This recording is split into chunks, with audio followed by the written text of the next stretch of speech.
Seja bem-vindo ao Rocha Ajuda. Você sabe o que é coerência textual?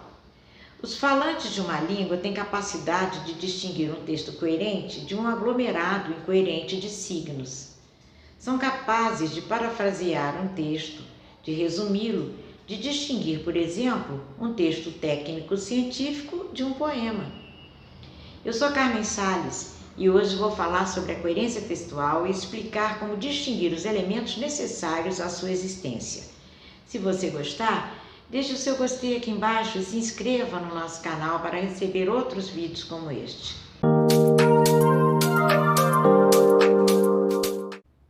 A coesão textual é tão relevante quanto a coerência. Alguns autores chegam a não fazer distinção entre um e outro fator de textualidade, porém podemos afirmar que nem sempre isso é possível.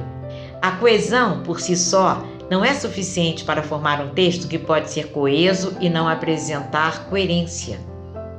Os elementos coesivos são responsáveis por ligar ideias, mas essas ideias precisam ser coerentes entre si. Vejamos um exemplo.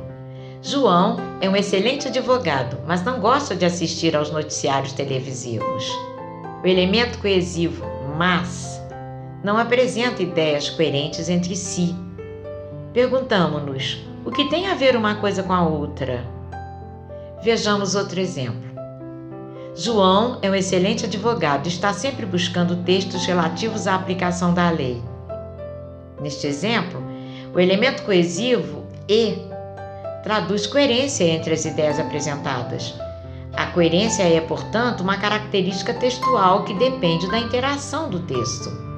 Da mesma forma que uma simples sequência de palavras pode não constituir uma frase, por não apresentar uma sequência lógica, também o texto não é simplesmente uma sucessão de frases. Haverá sempre a necessidade de relações que mantenham interligados os elementos constitutivos da significação do texto. As relações lógicas permitem expandir o texto dentro de certos limites, e as relações de redundância são aquelas que fixam o tema, que garantem a não fuga do tema proposto. Agora que já percebemos que a coesão não é condição suficiente para que um conjunto de palavras ou enunciados seja considerado texto ou seja coerente, é importante deixar claro que, na poesia moderna, a coesão é totalmente dispensável.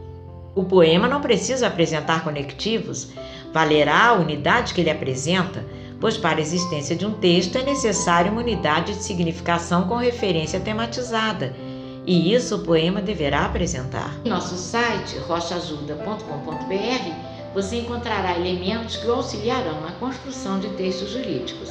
Enfim, neste vídeo, expliquei que o principal atributo de qualquer texto é a unidade, ou seja, um texto precisa da completude por ser algo complexo. Além da unidade textual, podemos afirmar que para a realização de um texto, a contextualização é também um fator relevante. A contextualização é onde o texto se situa, são seus elementos situacionais. Sem esses elementos, o texto fica sem sentido. Deixe nos comentários as suas dificuldades na elaboração de textos jurídicos. Terei prazer em ajudá-lo. Fico por aqui. Obrigada pela sua companhia e até o próximo vídeo.